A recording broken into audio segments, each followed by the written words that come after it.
This disgusting girl was fat like a goddamn innocent boo. Her whole family says she's literally a damaged human being and no man would want her. Until this dude showed up and said, swallow these balls and you will become cute once again. One guy was shouting, what do you mean by that? But this fine shit said that she believes in the boy. She swallowed it once and that's why she's plumpy. Everyone at the party thought this situation was disgusting, but he went straight to the girl and said, here, eat those balls, innocent boo. The McDonald's shareholder was stunned. Should she believe in this guy? While fine shit was telling her to swallow it all. Bro saw her hesitation, so therefore he came to her ear and whispered, are you going to look like a Jigglypuff for the rest of your life? Remembering all the roast she receives on a daily basis, she took the courage and began to gobble it all while everyone was left stunned at the party. When nothing happened for a second, this dude came back to roast her saying she was just a female case. Oh, but that's when a golden aura began to show up from her eyes. Her fat began to redistribute like a real-time BBL and her baby feeders grew exponentially. Seeing herself in the mirror, she couldn't believe she was looking like a K-pop star. Everyone at the party was wide-eyed and now all those ugly high society members were begging to be the next on the swallow list. And this guy with glasses who was roasting her now is begging for pardon but is thrown on the floor like trash. Crazy to think this isn't even our boy's main activity, because when the school's top athlete challenged him to a 100-meter race, everyone thought he'd get destroyed. This baby formula buffet was laughing, saying a trash like him shouldn't even have the right to participate. And it looked that way too, because the moment the gun was shot and the dude ran desperate, our boy stood there, getting mocked while I enjoy the view. Until the moment came and he stepped on the gas and darted like an arrow. Blondie was shocked. The top athlete was left eating smoke and our boy crossed with ease. Bro even farmed some 5 more aura points by just waiting for the guy to get close to the finish line just to grab it in the last moment and destroy the guy's ego. But how can a new student humiliate the province's prodigy? See, this dude had the strongest aura on the continent of Rudo. 500 years of training. Reached the 11th stage at 65, defeated the Demon King and saved the entire continent. Then his most trusted allies stabbed him in the back, and goddammit, why is there always a female trashing this dude's life? I'm giving a pass to him if he becomes a wife beater. But at that moment, it was just suffering. He screamed he'd never forgive them. Then he woke up in the body of Yayamori Hiroto, a kid born into a prestigious clan but kicked out because his energy connectors were blocked and his body was useless. He has 0 power in this new body. But he has 500 years of fighting knowledge in his head and a desire to make girls pay it back. Back to after the race. A school bully runs into our protagonist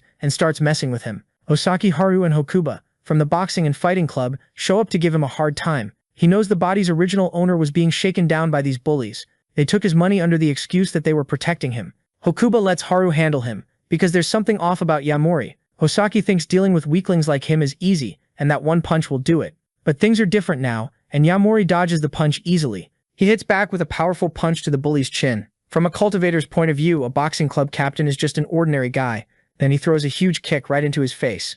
The boxing captain gets launched back and hits the floor. The bullies wonder if he's really Yamori. Our protagonist asks if they're scared of him. Those assholes don't care and come at him, but he grabs both of them and they cry out in pain saying they were wrong. The two drop to the bathroom floor and cry, begging him to let them go. Meanwhile, the other bully who took the kick starts getting back up. He charges the protagonist to throw another punch but gets hit and goes flying. Threatening him, the hero says that next time he won't get off so easy. The ones left on the bathroom floor with their hands hurt think he's a monster. Saying they were wrong, they ask him not to come near them anymore. But the protagonist has other plans. They don't get it, and Yamori says they took stuff from him that he wants back. The bully immediately gives back what he took from him. Our protagonist knows he went too far, but those idiots won't have the guts to tell anyone. The school has too many people and it's an annoying place and he wants to leave as soon as possible. Luckily, he also got a bit of money from his enemies.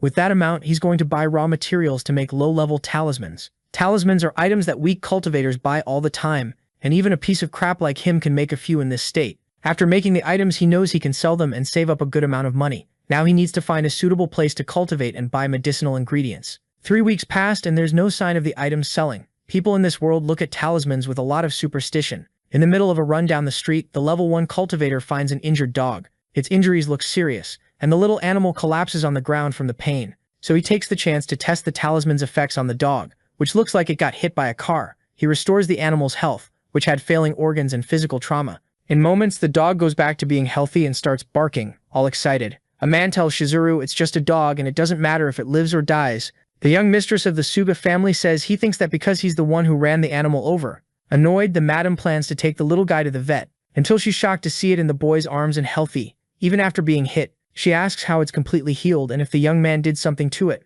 Suga saw the animal completely covered in tomato sauce and thought it was a lost cause. Seeing that she's going to a hospital to visit someone, the protagonist finds the perfect chance to show off the talisman, saying he simply used a blue protection talisman. However, Wada thinks he's a lying con artist and says he won't be fooled. He's sure the kid threw the dog into their path to rob them. Even with he tells the young mistress not to believe anything. She asks if the talisman works on people, wondering if it can heal someone in a vegetative state, So the protagonist understands she wants to save the life of someone in a coma. Vegetative states are caused by physical damage to the brain, perfect for his talismans, which use chi to restore the body. Wada doesn't believe a piece of paper will heal her aunt and tells her not to touch the talisman. Our hero explains to the woman that it's simple to use, just hold it in front of the person you want to heal. He offers the big ones for 400,000 yen and the small ones for 200,000. The young master pays 1 million yen to our hero and wants to take everything he has. Wada tells the girl not to buy it because he thinks all of this is insane. However, the cultivator gets annoyed and grabs the man's hand when he tries to stop the sale. He tells him to stop meddling in his business, since the woman already agreed to buy the talisman, saying that if he plans to stand in his way, he'd better back off. After hurting and holding Wada's arm, our hero throws the idiot away, closing the deal with the woman from the Suga family. He hands over an extra yellow protection talisman and a red fire one. He hopes the day never comes when she has to use those specific talismans. Even so, Shizuru thanks him for the freebie and asks the protagonist's name. He introduces himself as Yaemori Hiroto as he walks away. Wada is sure this guy is a fraud and a con artist, even thinking it's impossible to cure a vegetative state. If there's even the slightest chance, she'll try. She wants to make the woman regain consciousness. Finally, he has money and goes looking for a house. His next step is to find medicinal items to use his cultivation abilities. All of a sudden, the dog finds something weird and starts barking to warn its owner. Our hero notices a mansion with a lot of chi spirit around it, until he spots something strange growing in that mansion's garden. It's a silver heart-shaped grass. In the infirmary, one of the guys who got beat up by the protagonist tells the nurse that he's evil. While getting medical treatment, he says he'll make Yaemori pay next time. Suga Kenji, the city councilman watching what Sho did, complains about his behavior. He says he embarrassed the family and that falling for a scammer's nonsense will make him a laughingstock. The nurses gossip about the young master who spent a ton of money on talismans and make fun of her. Shao holds the talisman sad and says she wants to try one more time. This is her last attempt to save her mom, and she'll do whatever it takes. The councilman says she's out of her mind and needs to stop these crazy attempts. Seeing her believe in mystical stuff, he thinks her next step is praying to gods.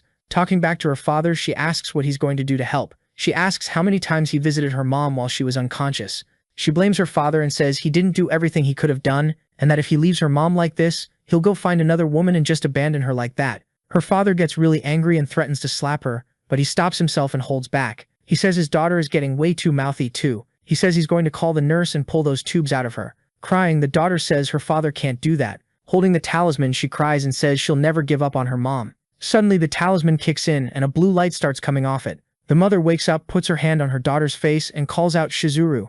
Sugiyoko, the mother, wakes up and asks if her daughter lost a little weight. The father is completely shocked and runs out to call a doctor. He calls everyone. After all, his wife woke up from the coma. Shocked, the doctors ask if that's true. They rush to take his wife in for tests. The doctor says that after a year and a half in a coma, she might be able to return to normal life. Suga figures it must be thanks to the blue talisman. He's sure it worked, and the doctors think it's impossible and don't believe it. The father thinks it's a miracle, and the doctor tells them to call Professor Suzuki. Wada wonders if the man who sold the talisman was some kind of heavenly being. Yoko hugs Shizuru, apologizing for making her suffer, but her daughter is happy she woke up. Certain that God exists, she wants to find the man again to thank him. Meanwhile, he's finished the first step to return to the Ryu continent, which is finishing the move into his new house. He'll never forgive the people who betrayed him in his past life. Before that, he needs to reach the 11th level of cultivation and get spirit sources and materials. He knows the day of revenge is coming, and they'll pay the price soon. At this rate, his energy will run out, because in this world, spiritual energy is weak. To get past that, he needs to find an item overflowing with Cheb spirit energy. He assumes only spiritual springs or rare artifacts would be enough, but thinking that silver hearts are growing there in the garden, he gets excited. After all, silver heart grass is an A-rank spiritual material. Different from regular herbs, spiritual materials are used to refine pills that raise a cultivator's stage. If you refine a Juki pill using silver heart fruits, you can reach the second stage, but if he's careless, it'll be a headache. The materials for a Juki pill cost a fortune. He thought he was selling talismans quietly, but it looks like he stirred up trouble. Some guys have been following him since the third day he started his business. Our hero wants to see what these trash guys will do once they get closer. All of a sudden, a girl shows up and recognizes our hero at the worst possible time. She noticed Yaemori hasn't been going to campus and asks what he's doing there. She remembers he was kicked out of the clan because his body was weak, and that he doesn't even have time to study. Our protagonist knows she was the only classmate who stood up for the previous owner of this body. She hands him money so he can go back to studying with her. Yaemori doesn't take the money and apologizes because he's got business to handle now. The girl figures he must be dealing with some kind of problem. Meanwhile, the hero notices there are 7 hostile enemies on the left and 3 on the right. He knows he can take all of them out in an instant. Our protagonist starts running, and the knife-wielding enemies chase after him. They go into an alley the MC headed toward. When they get there, they notice there's no way out and start trying to scare him. Yayamori tells them all to come at him at once.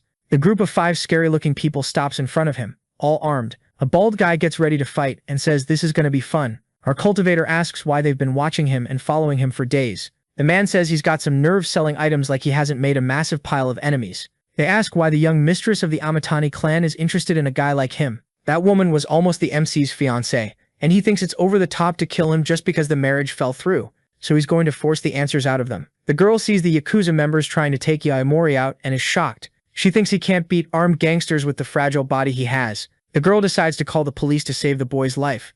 A Yakuza member calls her a lost alley cat and asks what she's doing on her phone. He snatches the phone from her hand with a psycho look on his face. The gang members call him boss and are happy he showed up. Our hero sees Mochiyama being yanked by the hair, aggressively by their leader. The leader calls him a conqueror, because first it was Setsu Amatani, and now this little girl. She screams for Yayamori to run because they're all armed. She also says they can't lay a hand on her because she's the daughter of the Keijo Mochiyama clan. However, the bald gang leader mocks the Mochiyama clan. Then he says that if they bury her there, nobody will ever find out where she went. The girl gets really scared, and the psycho says if she wants to blame someone, it should be her own stupidity. Right as he tries to stab her, the protagonist reacts and charges straight at him. He takes the knife out of his hand and pins him to the wall. Makayama wonders if that really is Yayamori. After all, he's really different. Our hero threatens them and says he'll only ask once, who sent them there. Somewhere else they inform Inspector Kaya that the Scarface's group is making moves in the alleys on East Street with a kid involved and a woman being held hostage. The investigator starts driving fast, full of adrenaline, and calls for backup without alerting Chief Onaga. He tells them not to act without thinking, because they're traffickers and they won't hesitate to kill people. With no response, he starts pressing the guy on the radio to see if he heard what he said. But his colleague says, terrified, that they won't need backup anymore. He points out that the kid he mentioned earlier took down the entire Scarface's gang. The bald guy asks if he really is the Yayamori clan's trash, and says his gang won't be beaten that easily. The MC asks if it was the Amatani clan or the Yayamori clan that gave the information, threatening him by saying he has only 3 seconds to answer. Begging, the bald guy asks for more time to answer. Our hero wasn't going to give in, but the police show up and order him to kneel. Inspector Kaya tells him not to finish the man off, or he'll sink to his level. Then the protagonist wonders if the police showing up there was just a coincidence. He could easily create a way out of this situation, but he doesn't want to reveal his real powers. That's why he decides to let the bald guy go. The gang leader, who's in shock that he's still alive, with his current strength he can't take on the government, and has to give in to police pressure. Kaya finds it hard to believe this kid took down a gang by himself, wiping out all the gangster dealers in one go, all on his own. Kaya Haruki introduces himself to Yayamori as an inspector from the Numi City Police. Mochiyama greets him too, and the inspector says he'll clean up the mess, and they don't need to worry. Rakahara Fumiya, a police officer, also introduces himself to the two of them. Our hero gets worried about the government watching. After all, they saw everything and showed up really fast. They'll need his statement and will only focus on what happened in the incident. The police chief shows up and says they would have let the culprits walk if he hadn't arrived just now. Onaga Raizu accuses the student Yamori and says he's being arrested for assault. He shows the paper with the arrest warrant. Mochiyama is furious. After all, the guys on the ground attacked them first. Onaga says all he saw was the kid beating them up for no reason. Kaya thinks what Raizu is doing is ridiculous, saying everyone knows those men are drug dealers. When the inspector calls them trash, that seems to piss off Superintendent Onaga. He says he could take his badge for challenging his boss. Kaya calls him an asshole, and the bald cop tells him to calm down so he doesn't lose his job. All of a sudden, Yayamori speaks up, telling them to take him in. He knows some big shot in the government pulled some strings to frame our hero. This kind of thing is going to keep happening, and the MC is going to use it to gather information. He asks Onaga how he knew the kid was a student. When he gets questioned about that, the cop gets irritated and realizes he slipped up. After giving a lame excuse, the MC asks if his boss wants him to keep an eye on him. Onaga pretends he doesn't know what our hero is talking about and tells him to get in the squad car. Holding the superintendent's coat button, he says that's a shame. The man is in shock after all. He didn't see him taking his button. Our hero says that next time they meet, he'll take more than just the button. Onaga wants to make him regret that and gets really mad at the student. Some time passes, and inside the prison, a cop bangs his baton on a prisoner's bars. The cop says the target will be there soon and the order is to eliminate him. That sinister prisoner closes his book and says he understands his mission. Our MC arrives at the prison with the guards escorting him and starts checking the place out. When the bars close, he feels like they're planning to attack him. He finds it interesting and wonders if the guy sharing the cell with him is the brains behind the plan. For a long time, that man had a personal rule. He didn't want to beat up a weak kid like him. But this time he got hired, so there's nothing he can do. Our hero asks if he's just another lackey. Yamori felt a burning sensation the moment he walked into this place. He might be weak right now, but he can feel exactly what's coming off Funaki. He sees a really strong aura of spiritual IQ around him. Like a madman, the enemy says he's going to send the MC to another world in seconds. He charges at him with everything, wrapped in spiritual energy. But when he goes in for the attack, the MC disappears. He reappears right in front of him and shoves his hand into Funaki's face. He says he's confused because the only weak person in this room is him. The moment he says that, Yamori slams his body into the floor hard. But he's caught off guard when the villain grabs his leg tight and gets up, throwing the protagonist away. Still, the hero manages to brace himself against the wall and doesn't take damage from it. Funaki underestimated him and is going to make our hero go through a lot of pain. But in the very next moment, he just gets popped in the face. When he looks up, he sees death and tries to defend himself. Even so, he takes a brutal kick that sends him flying to the other side of the cell. Our protagonist stays steady on his feet while his enemy is badly hurt. Funaki runs at him, winding up a massive punch and tells him not to get cocky, but he eats another one, right to the gut, feeling intense pain and flying back again. He keeps wondering why this is happening, and Yamori walks up to him again. Radiating a ton of spiritual energy, he throws yet another punch at the enemy, landing it on his face and driving his head into the floor hard. Holding his face against the ground, he asks who sent him there. He also asks where and how he got spiritual IQ. Honaga on the phone asks what kind of monster the student he just arrested is. The person on the other end of the line thinks he's a screw-up from the Yamori clan, not a monster. The superintendent wouldn't call him a screw-up. After all, he took care of the enemy without much trouble. Meanwhile, our hero waits for an answer from Funaki, who's on the ground beaten up all over. He assumes Yamori is on a whole different level from ordinary men, like himself and everyone else. Our hero wonders if the people he's talking about are the cultivators of this world. A few years ago, Funaki met an old monk in Ryuja, who channeled his spiritual chi into one hand and sliced a giant tree like it was nothing. That monk gave him a bottle of divine water. As the years went by, he kept drinking the diluted divine water, just like the monk told him to. Little by little, his body changed into something beyond normal. This divine water the protagonist recognizes as spiritual liquid drawn from springs. Spiritual springs only exist in places with a huge concentration of spiritual chi. Our hero asks if Funaki has gone beyond the limits of a normal human, and why he takes orders from them. The villain explains it's because of his son, who suffers from lateral sclerosis. However, the divine water didn't work to cure his illness. That's why he wanted to make money. When our hero hears about ALS, he knows he can fix it. Funaki is stunned, and the MC explains that giving spiritual liquid to ordinary people risks hurting them. But he can do it using a talisman. Funaki is surprised and doesn't think something that good could be real. To prove it, the MC uses the talisman on the man and all his wounds heal instantly. Our reincarnated guy is going to give the man a chance. He asks him to reveal the real identity of whoever's behind all this, and his son will be cured. If he refuses, he'll be taken out right now by our hero. Funaki confirms his theory that Yaimori wasn't just some ordinary guy. He says the man who contacted him to take him out was Hashimoto Kosei. Someone on the phone says Onaga got scared of a small fry from the Yaimori clan. That person is Hashimoto Kosei, owner of the Kozan Club, and he's going to pick up where he left off with the person in front of him. He asks the person what cut of meat they want to eat and whether they'd like something to drink. In front of him is a woman, chained up and gagged, desperate, crying. Kosei stands up and says she's a bad girl who doesn't even know basic manners. He yanks the tape off her mouth, hurting the girl, wondering which tooth he'll pull next, so she learns another lesson. After saying that, he pulls one of her teeth with pliers, causing the woman intense pain. His butler warns him that Lord Suma contacted them about Hirata Yayamori's situation. Kosei says he already assigned that job to some thug from Ryuja, and that he'll personally head to the police station later. Either way, he knows that man is destined to become a corpse. Meanwhile, in the cell, Funaki hands over a pendant in exchange for Hiroto's talisman. He sees that in the middle of the cross pendant there's condensed spiritual liquid. He knows that if he uses that liquid on Silverheart grass, it'll produce fruit immediately. Taking the pendant, the MC thanks Funaki for the gift. He warns that from now on, Hashimoto is going to come after our protagonist. And nobody that man sets his sights on gets a decent ending. Hiroto tells him not to worry as long as he keeps their deal in place.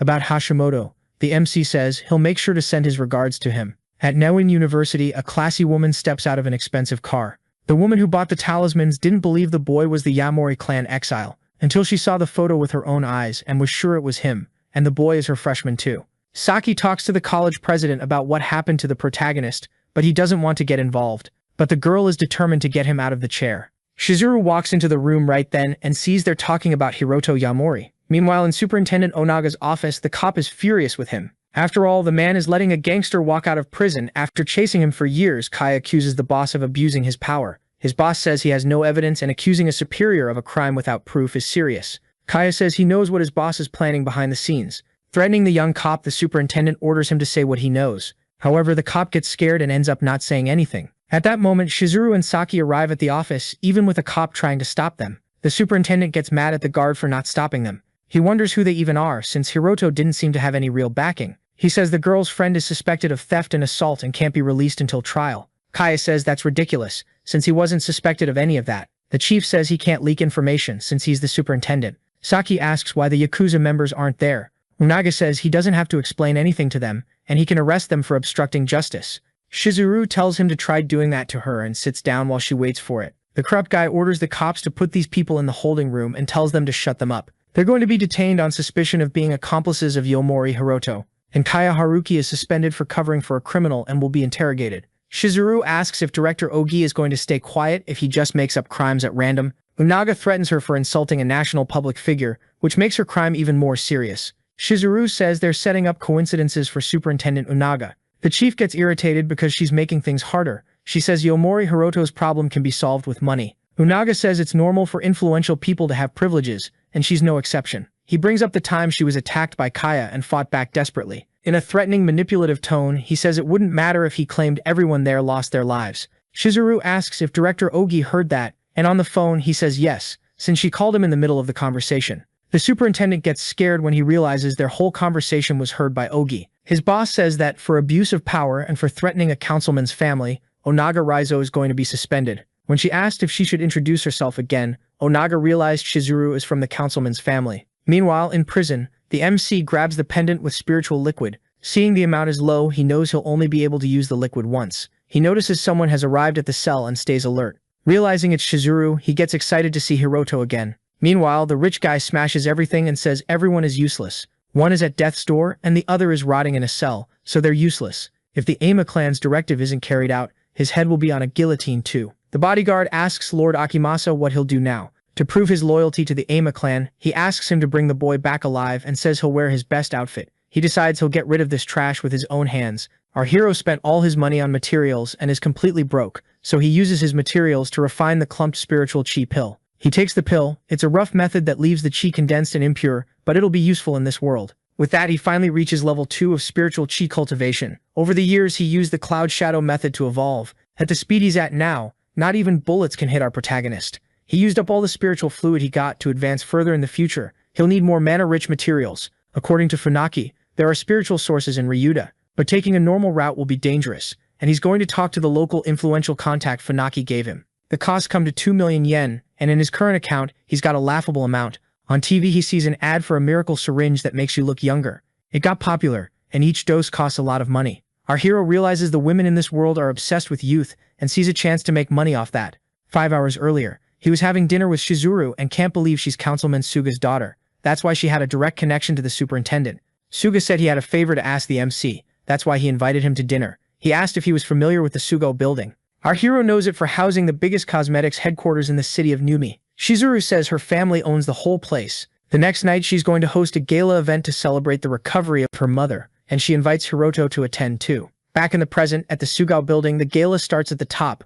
Our MC knows that in his current state, he can't craft spiritual pills, only refine elixirs, so he's going to make some good money doing this low-level cosmetic. The opportunity is right in front of him when he sees the rich women at the party. Shizuru's uncles say that a woman in her 30s isn't young anymore and should just settle down, saying that if she doesn't get married soon, she'll end up just like her older sister Masami. The uncle tells Masami that because she was selfish when she was young, she can't contribute to the clan now that she's old. He also says she was unlucky, and she has nothing to say back to that. Shizuru and her mom tell the man to shut up. After all, Masami was the one who raised him after grandma left. Shiro says he's only saying it for everyone's sake and that they need to find Shiro a husband as soon as possible. He suggests she marry someone from the Ocho clan to avoid friction with them. Masami says she has her own reasons for not accepting that, but the annoying guy calls her selfish and says she'll never get back the beauty she had when she was young. Right then, Yamori shows up saying he can do that. He says Shiro was disrespectful for calling her damaged goods. Shiro gets pissed at Hiroto and asks who he is. He starts calling for security, until Shiro steps in saying she invited him because he saved her mom. Her mom thanks him directly for selling the talisman that saved her life. Our protagonist is kind and tells her she doesn't need to thank him. Shiro thinks they fell for some con artist scam and that she woke up thanks to modern medicine. Hiroto finally introduces himself as a researcher focused on time and value. He's also a business partner of President Suga. Everyone thinks it makes no sense for him to be her partner and be in this setting, since they're talking about youth through products.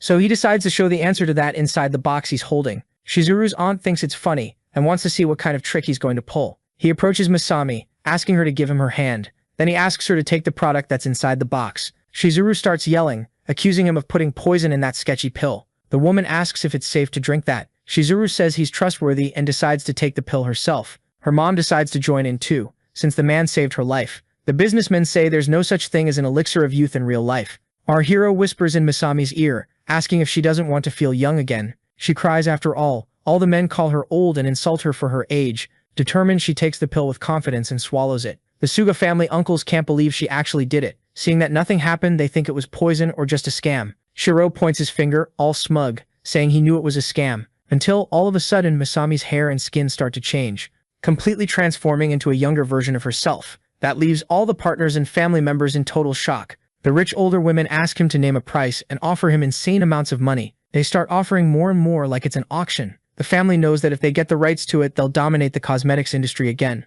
But the company goes under, and the uncle tells the woman to be quiet, since his plan to become a billionaire is totally set now. The Kozen group offers 4 million for the rights to the product. Then the Rinkyo group offers 20 million. Shiryu says he's Shizuru's guest, and that this isn't an auction. After telling everyone to calm down, he goes over to talk business with Hiroto. Shiryu offers 30 million and a 70-30 split of the sales. But really he wants 70% of the sales and to leave our MC with 30%, saying the Hoshisu clan's connections will help him a lot. However, Shizuru says the Hoshisu clan doesn't have connections anymore. Shuri gets angry because they're family, and she should watch what she says. He says she didn't care about the family at all when she lost 160 million of grandma's money. Pulling the Ocho clan's funds, the bank demands letters and asks if it should list them. Shizuru's mom asks if he ruined her mother's company. Shiro, shocked, asks how they found out. The girl knows he came to the event to suck her mom's money dry, just like he did with their grandma. She says she won't give a single cent to her maniac uncle, when he's the one plotting to profit. With no capital, he doesn't even have those 30 million.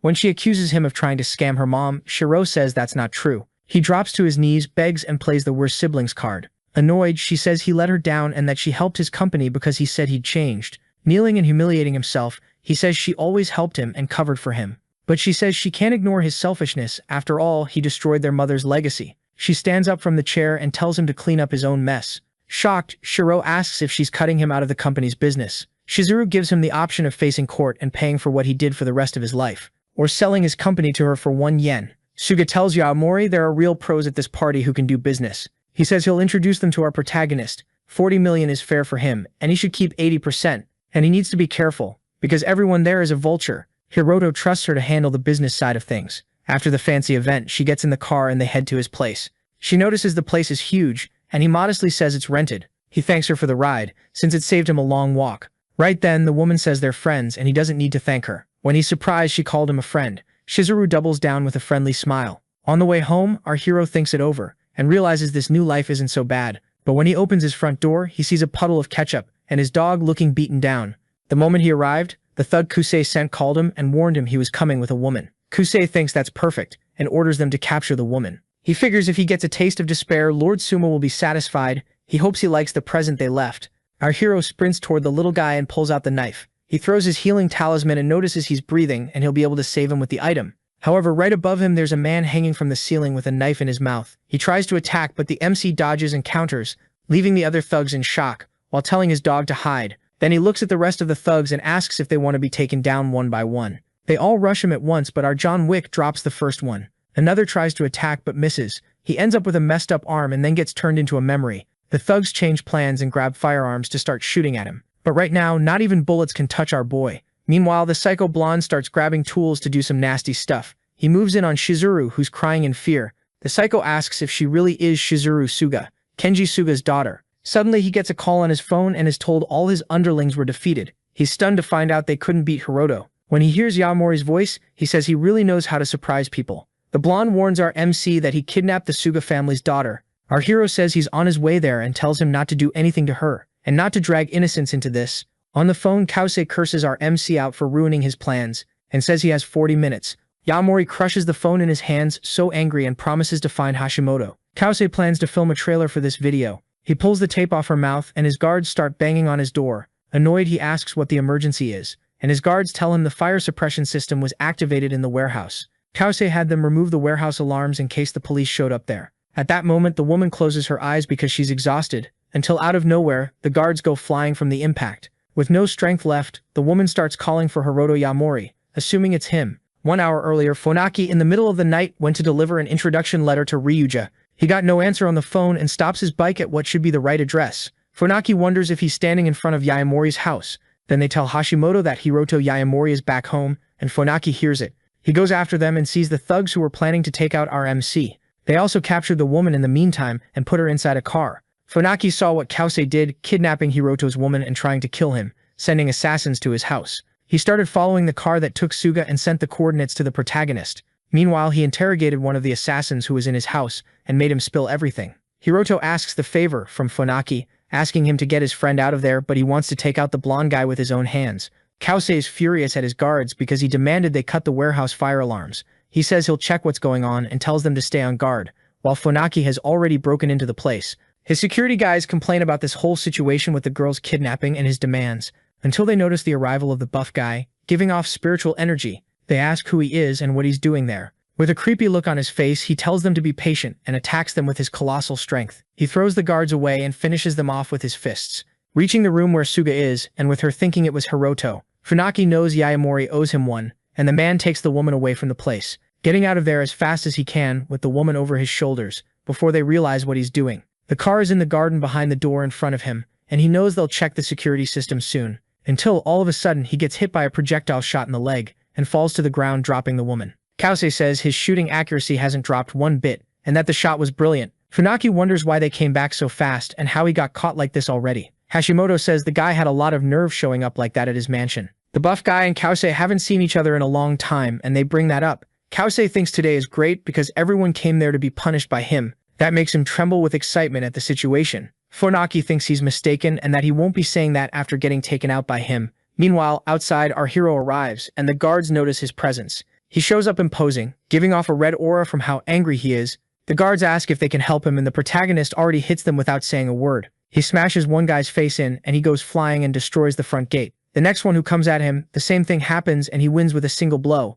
Then he starts taking all of them down at once, without much trouble. At that same moment, Funaki has trouble facing all the guards and starts getting hurt. He thinks he shouldn't have taken this job and that he can't even manage to save one girl. Kause says that after he kills the man, he'll send his kids and his wife to the other side to keep him company. But first, the psychopath plans to leave them in pieces. Right then, the front door is blown open with an explosion, and Hashimoto stops talking. He wonders who did that, and a silhouette appears behind the smoke. Our protagonist says the Reaper sent him to take Kause to the underworld. Funaki says the kid took long enough and hands his partner a healing talisman, saying it'll work just like last time. The guards and Hashimoto start firing their guns, and the protagonist starts running, dodging the shots since bullets are useless against a second-stage cultivator. Kause is shocked by his speed, and right after that, 2 more get taken down. Seeing this, the blonde guy gets scared and starts running out the back door.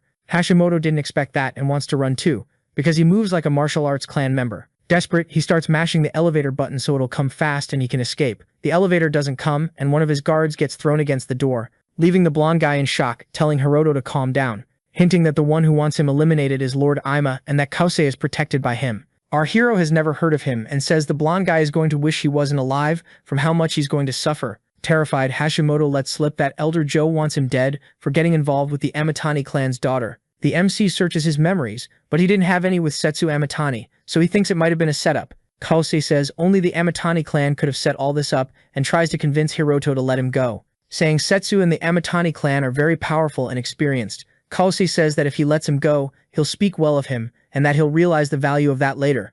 Hiroto thinks he's worth nothing, and throws a brutal punch into his face. That drives him into the ground and then drags him from the massive impact. Breaking down the door to the place, our hero finds the women he kidnapped, picking up a knife and walking toward them. But he frees all of them from the restraints that were holding them, saying they're going to explain his value to him themselves. He throws the knife on the floor in front of them and says that the women can decide what they're going to do with him.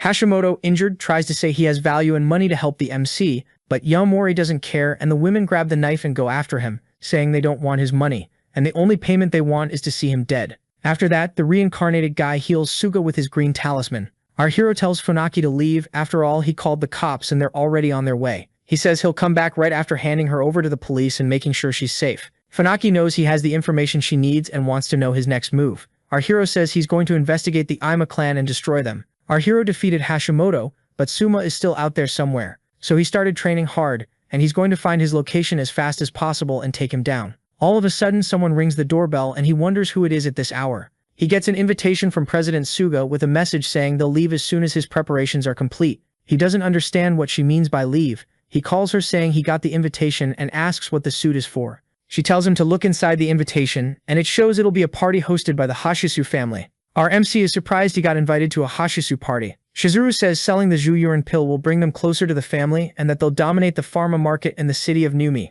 On top of that, it looks like his ex-fiancée will be at the event. He realizes it's Setsu, the young mistress of the Atani clan. So he puts on the suit and goes to the Hashisu family party. He notices Mr. Pierce and Akai Taro, who are part of the Kentaka group, the big shots in the city's business world. Our MC asks if they also want to get close to the Hashisu tonight. Even though he was born into a prestigious family, he has no idea just how huge they are. People came to this party desperate to make connections for business.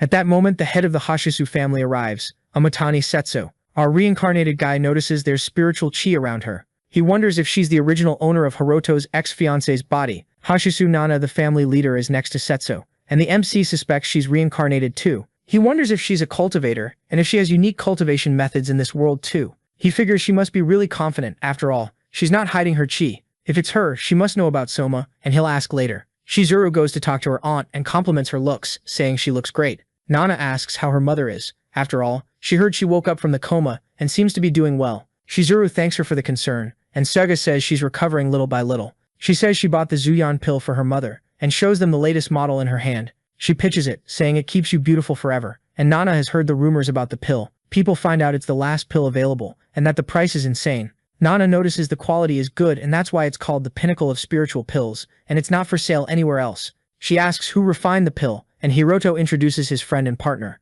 When Setsu hears the name Hiroto Yayamori, she's shocked.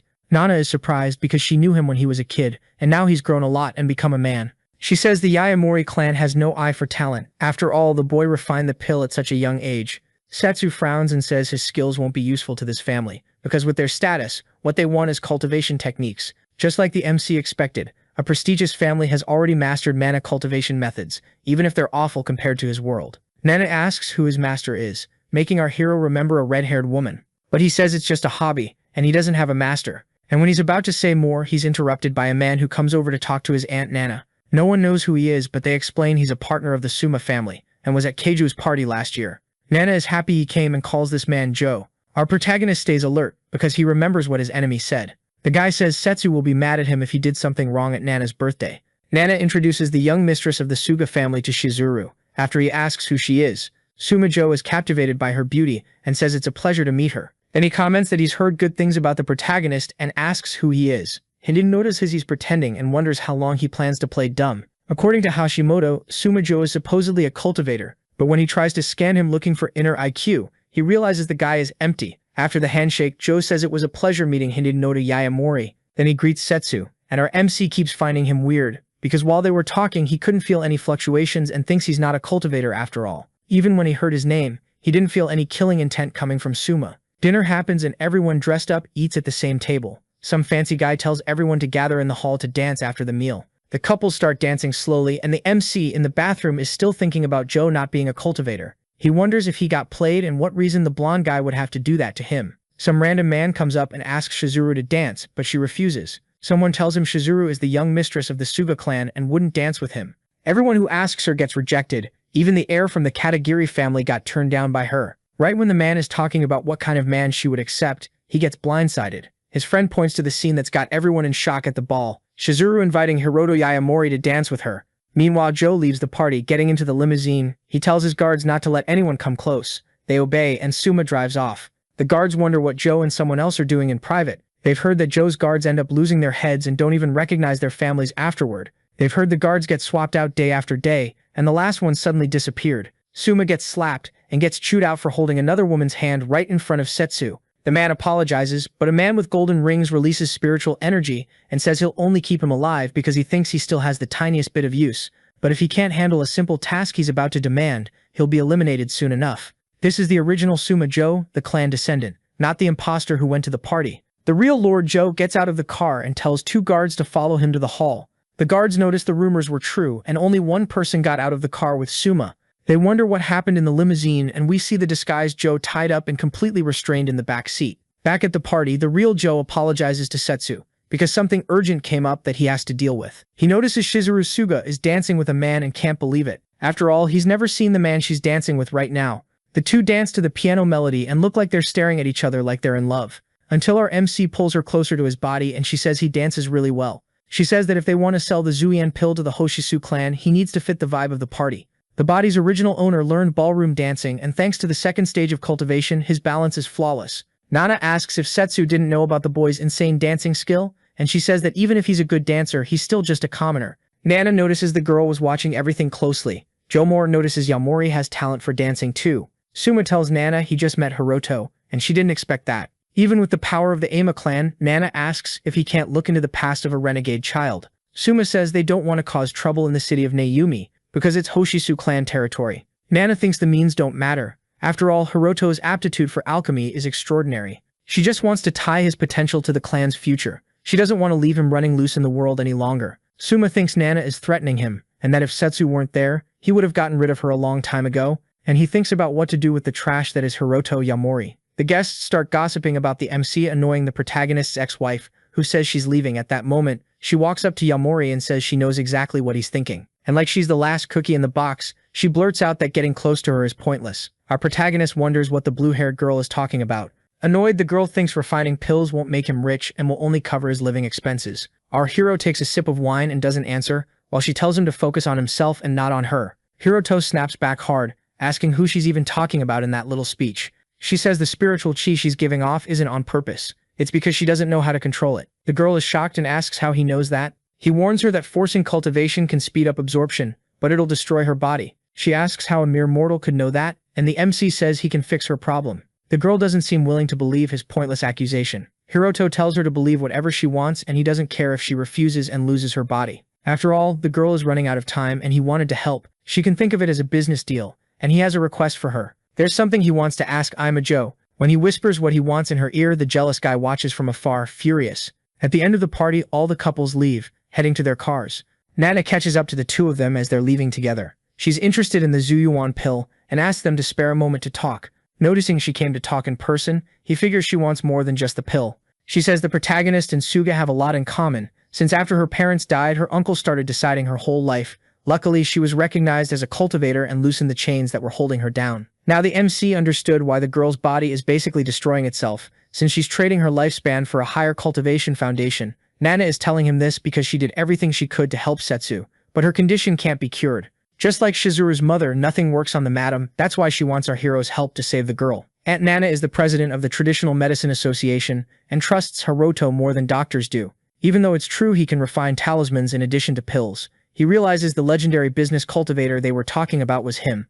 Our hero compares it to the Ruyi continent, where cultivation methods were primitive. Besides that, Nana is also interested in the pill he's carrying and wants to do business with him on behalf of the Hoshisu clan. With Auntie in control, the profits from the pill went up tenfold according to Suga. Auntie makes the request for help with Setsu official because she's a kind, delicate girl who deserves to be saved. When the marriage was annulled, she rebelled once, and that information surprises the MC. Suma steps outside the mansion and runs into Aunt Nana. After paying his respects before leaving, he notices Yamori and Shizuru with her. He thanks our hero and holds out his hand for a handshake, says he'd be delighted. If their paths cross again, Hiroto says he feels the same and that they'll meet again soon. The moment the MC grabs Sumajo's hand, he feels something weird. He feels a lot of spiritual chi radiating from him, different from before. After that, Joe gets into the limousine and his bodyguard says there's a gift from Madame Setsu. When he opens Setsu's gift, he gets a butterfly origami and wonders what it means. He doesn't care and tells the fake Suma to hold onto it for him and not open it without permission. He noticed Hiroto is the same trash as before. He puts on his ring and lightning starts shooting out of it. Then he tells everyone close to the MC to wait, since they're going to die by his own hand. Meanwhile, the imposter holds the box with the butterfly origami, which glows green. Then we see that our MC was listening to all of this. We cut to another place where Nana is analyzing some flowers, until all of a sudden someone shows up and gets her attention, and she quickly turns around. A man radiating spiritual chi says he expected that from the one called the Genius of the 100 Herbs sect. Even with his serious injuries and his cultivation destroyed, his ability to sense spiritual chi is still as sharp as ever. Nana asks who this cultivator monk is, who showed up out of nowhere. If he's just an enemy, she plans to escape and not fight. The monk knows she's the leader of the Hoshisu clan, and is sure she isn't planning to run. Like the saying goes, a lion uses its full strength even when hunting a rabbit. Even with her abilities declining, the two of them are going to go at each other with everything they've got. Nana notices he's being cautious and asks what his goal is there. The monk wants her to go with them and not try anything stupid. Another monk shows up and thinks it'd be easier to break her arms and legs. Nana touches one of the plants that gives off a strange energy. She says she'll make sure to keep them entertained properly. The skinny monk covers his nose and mouth and tries to figure out what that purple dust in the air is. The fat monk covers his mouth and notices it's poison. As long as she keeps the green heart grass in her mouth, the poison's effect won't affect her. This poison will buy her some time to think about what to do, and she'll try to escape while she still can. But a black shadow with red eyes rushes at her and captures her. That means the man in the suit who showed up is from the secret shadow cult. The man says it's true that he belongs to the Hidden Shadows sect, and that he destroyed the sect of 100 herbs that day. Nana says that day hasn't come yet, and there's no way they'd reveal themselves now. When she looks at his face, she's shocked by what she sees. Joe with Yanomori's face, saying he's going to finish off the leader of the Hoshisu clan. Meanwhile, the guards use the shift change to eat and rest. They start arguing about what they're going to eat and what Master Joe is going to want to eat. Leaving the room, he uses the Shadow Cloud steps. He enters Joe's room with the green butterfly in his hand. He lets the green butterfly go to detect his target's presence. He notices the man isn't inside that place. Meanwhile, the fake Joe is in a room eating instant noodles and watching shows. He gets really pissed that he has to put up with this horrible treatment just because he looks like Suma Joe. He remembers the threats he got from the real Joe in case anyone found out about their scam, saying he was just a fake being kept alive by him and would never become someone real. Annoyed, he decides not to follow the order not to open the box he was given, so he opens it, and the green origami butterfly starts flying around the room. The fake doesn't understand what that is, and behind him the MC appears. He asks if he recognized him and now understands why he didn't feel any spiritual IQ. As he gets closer, he says he's a fake and asks where the real Ima Joe is. Somewhere else we see a group of extras waiting for the MC to show up, and he's walking along thinking about how there's a spiritual vessel in this world. That means some really strong guy is backing these families, because in a world with weak energy it should be impossible to forge a vessel like that. But if the Suma family has a source of spiritual energy, the story changes. As soon as he solves this problem, he'll look for Ryuja's source as fast as possible and level up. The thugs corner him and say he made them wait too long. They say someone paid them a lot of money to see him taken down, and that they want to mess with him a bit before that. But when the MC gives them a hard stare, the guys are already shaking. Their leader tells the others to go at him, and they all start running toward Hiroto, weapons in hand. The gang leader thinks it's impossible for them to lose. After all, he brought his best and most skilled men for the job. In an instant, all of them get thrown back by the impact of our hero's strike, leaving their boss stunned by his abyssal strength. Our MC throws a punch with aura in his hand, and sends another enemy flying and in a lot of pain. The leader thinks this is impossible, and wonders if he's even human. Our hero asks who ordered them to attack him.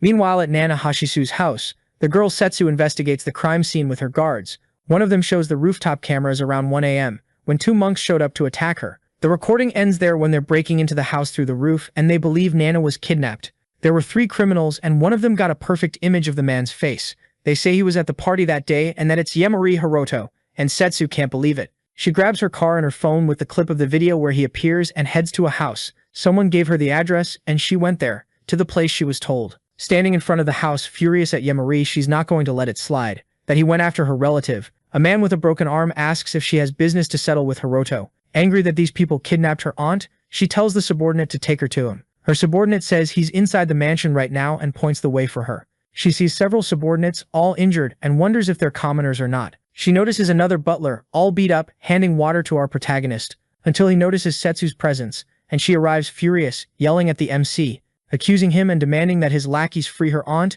and that if he does, she'll let this incident slide. Our hero has no idea what she's talking about, lackeys and about her aunt. Furious, she points a finger at him, accusing him of kidnapping her aunt.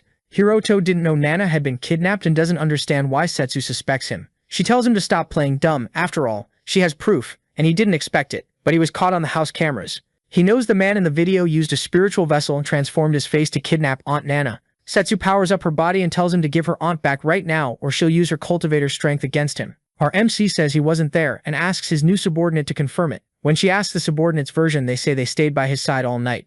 Then she asks how his face shows up clearly in the footage if he spent the night there. Our hero shows a video from a different location with Suma Joe's face sitting there. Sad, but it's a fake. In the video, Yasuhiro Yosa explains he's Suma Joe's double, and was normally his guard, but at that party he became his stand-in. He admits he uses a ring to take on other people's faces and only reveals himself in limited places. Setsu is shocked that he has the power to change faces. Our MC explains he has a spiritual vessel with that transformation function. She's blown away that Suma has a spiritual vessel, an item passed down generation to generation in noble families. Joe tried to piss her off by kidnapping Nana with his face, and that way he could pin the crime on him easily, and then get rid of him to have Setsu. She plans to go after Suma and frame him, but the MC warns that her aunt will be in danger if she does that. Annoyed, she asks him what she's supposed to do, just watch quietly and do nothing. Our hero knows a way to use his scheme against Joe himself, and he's going to make him dig his own grave.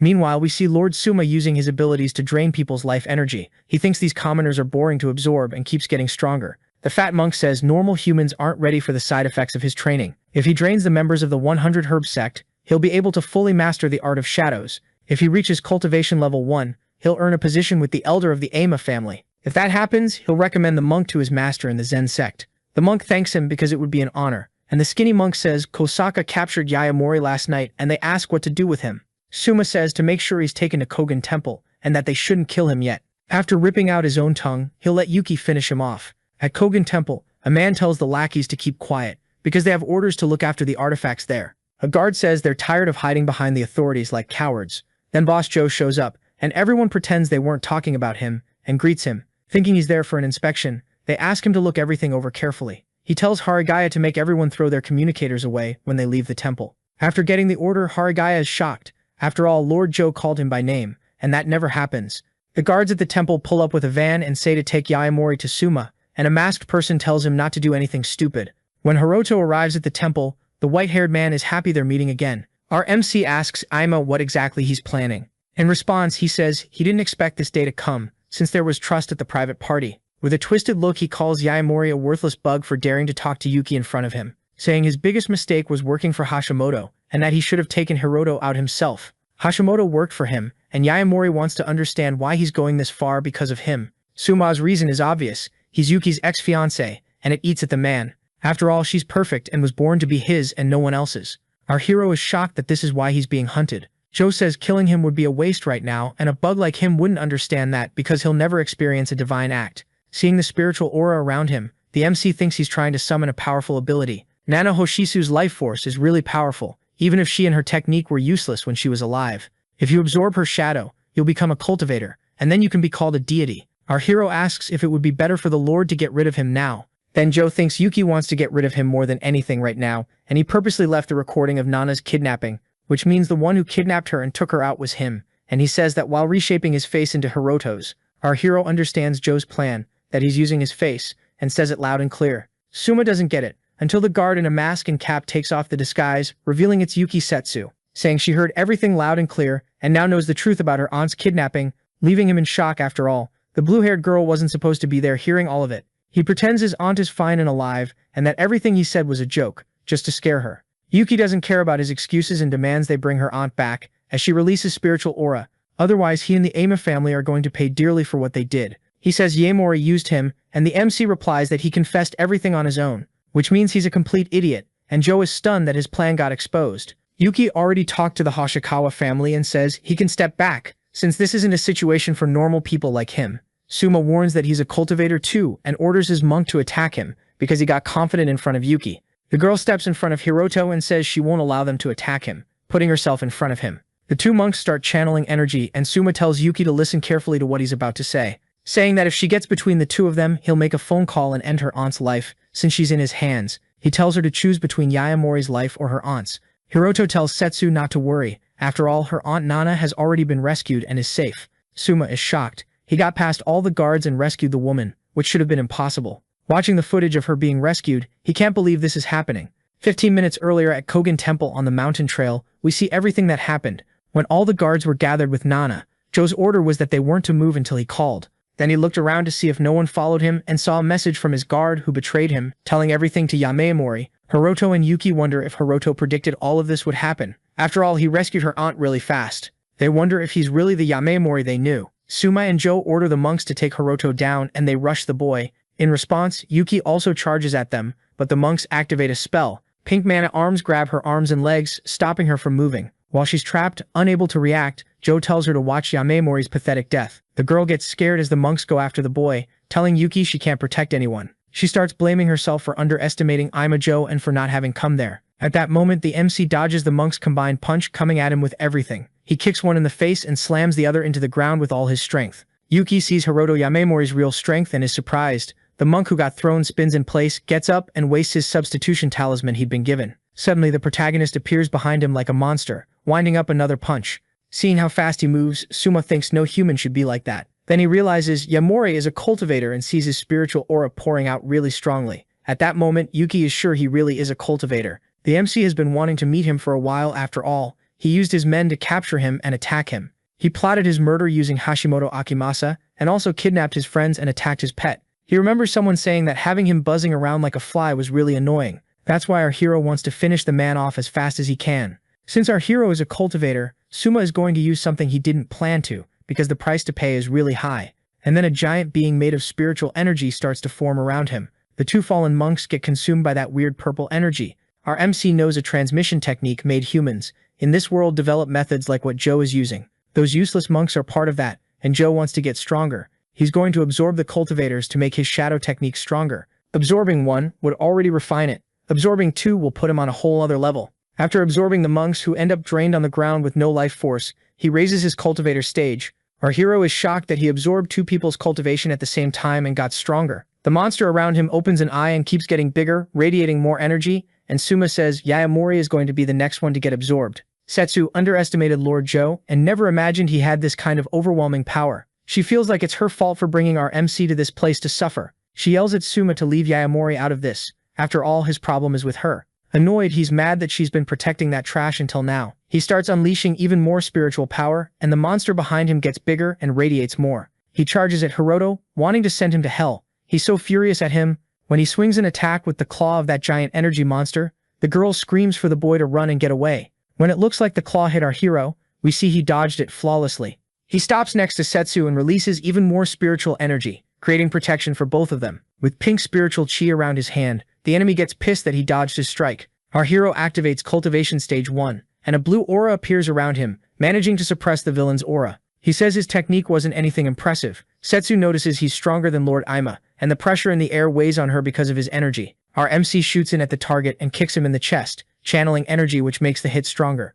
Wounded and furious, he has his spiritual chi monster attack him. The creature formed from his spiritual chi rushes at Hiroto, with everything it's got, huge and overwhelming. The villain yells at him as he attacks, trying to wipe him out once and for all. A blast of pink energy comes at our hero, and he reacts by creating a shield with his spiritual chi. Joe sees him using stage 2 to defend himself, and calls him a failure, who's going to get absorbed by his shadow technique. Our hero holds his arms out to block the blow from his manic enemy. After getting through the attack, he rushes him with a punch and says the shadow technique is pointless when it's put up against absolute power. Our protagonist slams the ground with a massive energy-wrapped punch, and the ground starts cracking. He says he's got Lord Suma, and pulls a one-eyed pink energy creature out of the ground. He knows the shadow technique uses parasites that feed on the host's energy, and he managed to capture the parasite. He crushes it in his hand, and by doing that weakens the villain, who loses his shadow technique and feels pain. Outraged on the ground, the villain keeps wondering how he took down a noble. He yells at him not to think he defeated a descendant of the Amiya family, and that his grandpa is still alive. If Hiroto takes out Joe, the Hidden Shadow sect will send assassins to kill him. Our protagonist notices there are cultivator sects in this world too, including the Hidden Shadow sect. In a frenzy, the villain asks if Yayamori knows what that means, and says he's nothing but a worthless pig. Hiroto walks toward him without saying anything, while he screams that if he kills him, he'll bring disaster on his own life. Lying on the ground, he gets more and more scared, asking why Yamori is getting so close to him. He swears his clan will come after him to assassinate him, and tells him not to finish what he's about to do, saying that if he spares him, he'll guarantee his survival, and he apologizes for what he did to Hiroto. He starts begging to be spared, and our hero says it ends now. He throws a massive brutal punch that drives him into the ground and creates a devastating shockwave that reaches Setsu. With a terrifying look, he finishes Suma Joe, who's crushed into the ground, defeated. Our hero says it's over, and he got word that Nana is fine and has already come back. Setsu thanks him and says she thought he was just an ordinary person this whole time, not a cultivator. She realizes that in the end she was the one who didn't know anything. Our MC says that even if she didn't show up, he was already ready to fight the villain alone. He takes Amima's spiritual vessel, which is pretty rough looking, and makes it obvious it was made by a stage 4 cultivator. The woman asks why he got kicked out of the clan if he's that strong. He could have even been the head of the family. Our hero says he has nothing to do with that family anymore, and says he's still not that strong since he hasn't reached the 3rd stage yet. The girl is aiming for that cultivation stage, so she can get away from the Amitani family and become a free, officially recognized cultivator. Like he promised, Yamori is going to fix the problem with her body, which is almost about to explode. He shows her a dispersal pill, which will release the energy trapped and built up in her body that's destroying her. When she hears about releasing her energy, she wonders if she'll lose her cultivation abilities. She says her cultivation method is complicated, because on top of failing to progress, it's also going to shorten her lifespan. But if he does this and she takes the pill, she'll become an ordinary person again. Hiroto says no, because that's part of their next deal, and asks if she wants to know what real cultivation actually is. After that talk, the girl knocks on his door, really shy. She brought the things the way he asked and plans to stay at his place for a bit. When he notices her face is red and tries to figure out why, she avoids explaining and goes inside. Then she asks if he's going somewhere far again this time. Our hero says he's not sure this time and is standing in front of his garden with the magical flowers he planted. As soon as things with Ama settle down, he's going to Ryuja to look for the spiritual spring they told him about. The energy coming off the Silverheart grass is surprisingly gentle, and training near it will be good for Setsu's body. Right then, his pet puppy shows up, and the guy explains that he's going to teach her proper cultivation techniques. While he's gone, he wants the girl to take care of his dog and his garden. She gets attached to the dog and asks what his name is. Our hero says the animal doesn't have a name, and Setsu says names matter because they give you a place in the world, and that he should name the dog. Our MC calls him Roku, and the dog reacts with happy barking, like he liked the choice. Our hero picked that name because of someone from his past life who apparently trained him. Roku taught him the fighting moves he learned. After that, the girl takes a bath and asks which room she's going to sleep in. Our hero tells her to use the guest room, which is already clean. She asks what's going on with the Ama family, and the MC says it's already been taken care of. Ama Joe isn't going to disappear from his higher-ranking relatives. On the Ama family mountain, we see Joe meeting his relatives. They ask if his uncle is coming out of seclusion today, and Joe gets scared when he sees the doors opening. As soon as the gate opens, a giant beast comes out, and an old man says 5 years fly by for cultivators, and thinking everyone waited for this old relic makes him feel honored. Ama Takuzo, Joe's great-grandfather, appears on top of a black lion with golden eyes. They congratulate him for reaching the 3rd stage, and say he's a legendary immortal now, and they pray his life will be longer and more prosperous. The elder laughs and agrees with them, then he tells Joe to come closer. He asks what happened with the family outcast Yamori. Joe explains that he's useless and ordinary, and that he couldn't deal with Hiroto in the end. His great-grandfather, the elder, gets furious that he couldn't handle the boy. The elder says someone from the Ama clan can't say things like that, and that, favoritism or not, he can still be thrown away. If he can't do this mission, Joko will do it himself. Oka, Joko, and Tairo Chikage are ordered by the elder to go to the city of Noemi. If the two of them find out what Joko knows, that'll be for the best. In the middle of all that, Setsu wakes up at 5 in the morning to cultivate and complains, because she didn't even wake up that early to go to the spa. Hiroto explains that at 5 in the morning, spiritual chi is more abundant, and cultivating immortality gives you double the results. He tells her to drink a liquid from a mug before she starts cultivating. The girl drinks it and feels a green aura around her body and asks what that was that just happened to her. Hiroto explains it's a simplified version of the gathering pill. The pill would be way too harsh for her right now, and for her body, she needs gentle spiritual energy. This gentle mix of turmeric and parsley along with what's inside the pill is perfect for her. On his old continent, in his other life, they use this mix for newborn babies. He notices that people in this world have really weak bodies. He tells her to change clothes quickly, and then he's going to teach her the real method of immortal cultivation. In a plaza, the two of them meditate on top of stones, and she feels embarrassed to cultivate there. The MC explains that the closer to nature, the better it is to cultivate spiritual chi, and the forest park is the best place. Some old folks in the plaza try to figure out what the two young people are doing, and realize it's spiritual energy cultivation. They think she must be close with the guy, since they're going through this journey together. Seeing the girl getting restless, Hiroto tells her to focus and feel the spiritual energy around her. Her previous method was to forcibly hold in spiritual chi, and her body was holding other violent energies. Normal people can't see those energies, can't use them, and can't protect their bodies from them. But she broke the mechanism on her own. Cultivating spiritual chi leads to purification, extracting the purest part and nourishing your body with it. And purification efficiency is the biggest difference between her method and his. Her spiritual chi usage rate is 40%. With his method you use 100% of the energy. Guiding energy into the body requires spiritual power, and it's in the forehead, called the platform, and she has to work to empty her mind. As soon as she empties it and feels that platform, she has to guide it. Setsu squeezes her eyes shut and tries to focus on emptying her mind. She tries to empty it and figure out where that platform is in her mind, full of spiritual energy. She can't feel her spiritual chi, because her mind is haunted by the image of her oppressive father. The old folks think something's wrong with the girl, since she's sweating so much. Sweating from all the effort, the girl can't see her spiritual energy, and our hero gently touches his fingers to her forehead. Our MC helps her and tells her to close her eyes and try to feel it again. Borrowing his spiritual power, she tries hard to feel her spiritual chi. The girl strains while he sends energy into her, and the old couple thinks the scene is really cute. Finally, she can see inside her body with spiritual energy flowing through it. She thinks it's beautiful seeing spiritual chi right in front of her. And the MC says that's the real complete appearance of spirits, which the naked eye can't see. Our MC breaks the connection and says that was enough for the first day of training. She needs to feel and guide her spiritual chi more. That way she can enter the first stage of immortal cultivation. The two go back home, and during her bath in the tub, Setsu remembers him gently touching her forehead and finds it annoying. annoying that her focus should be entering the first stage of cultivation, and nothing else, and she fights against her thoughts. A week later, the MC is at a place Snakehead gave him and wonders if this is really right. After a week, Ning can feel spiritual chi, and the energy pills will be enough to enter the first stage. With the strength she has now, she can look after her home without any problems. So he leaves for his trip without worrying and sees a vehicle arranged by Snakehead. Getting on the bus, the driver thinks he looks like a student to be going somewhere so dangerous. The driver says the bus is empty and he can sit wherever he wants and enjoy the ride. Our hero gets on without saying anything and notices some strange people sitting on the bus. Hiroto Yaimori is finally following what his informant told him. They landed by plane in the city of Ninghai and the passengers start getting off. People arrive at the city airport and say they got the kid's address and they're going to deal with him now. Seeing the front of Hiroto's house, a thug wants to have some fun, since the last time he went out was 30 years ago. Our hero prepared a bracelet to protect the girl while he's in Ningth for her safety. A talisman with jade stones. If she's in danger, she should use it the way he taught her. President Sue has her attention grabbed by her employee, who gets irritated because she isn't responding and is holding the bracelet and spacing out. Her secretary knows it was the man she likes who gave the bracelet, and she knows the president cares a lot about him. She tells Fang she needs her on a business trip, and the destination is a place she hates. She asks President Sue for help, because she was wrong, and meanwhile we see the MC on a bus, out in the middle of nowhere. He's been on the trip for 6 hours, and it looks like every passenger has their own rations to make it to Lushi, until all of a sudden there's a hard stop that makes everyone jump up in panic. The driver tells everyone to stay calm and guarantees everyone's safety. Right then, a gang of thieves smashes the windows and doors and storms the bus. They come in armed with knives, and a passenger says this territory belongs to Hong and thinks they're from the Flower Gang. Without mercy, the killer plunges the knife into the passenger who said that and ends his life. Leaving everyone shocked, he says there's someone on this bus who shouldn't be here, and everyone can cooperate and figure out who it is. If they don't cooperate, the outcome will be the same as the man on the floor, already dead. Our protagonist figures they're after him and realizes he's caught up in this. One of the thugs walks up to him and tells him to stand up so they can see his face.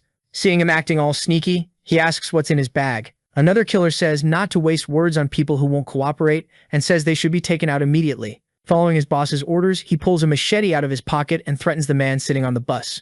But the person vanishes, and they feel a gust of wind inside the vehicle, which they find weird. Our hero comes up behind the thugs and hits them with a brutal punch, and the first one goes flying out the window. Hiroto says time really is tight, and they came for him pretty fast. The two left rush him with everything they've got, since he dislocated their partner's arm. Quickly, our hero smashes one in the face, and he spits a lot of blood and gets badly hurt. As one drops, he's already getting ready to hit the other with a huge punch to the face too. In moments, Hiroto takes out all the attackers without any trouble, and they're all down and badly injured. When he says it's over, the girl with her face covered by a mask and hood is really surprised. Our protagonist drags the thugs off the bus, ties them up, and helps fix the bus, which they damaged. Noticing the axle is broken and won't move, there's no phone signal, and if there are wild animals around, they're screwed because they can't run. The drivers are scared, not knowing what to do and not knowing what might show up out there. The MC could survive in the wild, but to get to Lushi it would take time and he'd have to find the informant again. The hooded woman asks him to take her to Lushi. In return, he can protect her until the city of Giban. Hiroto says he's not interested and she tells him to think again.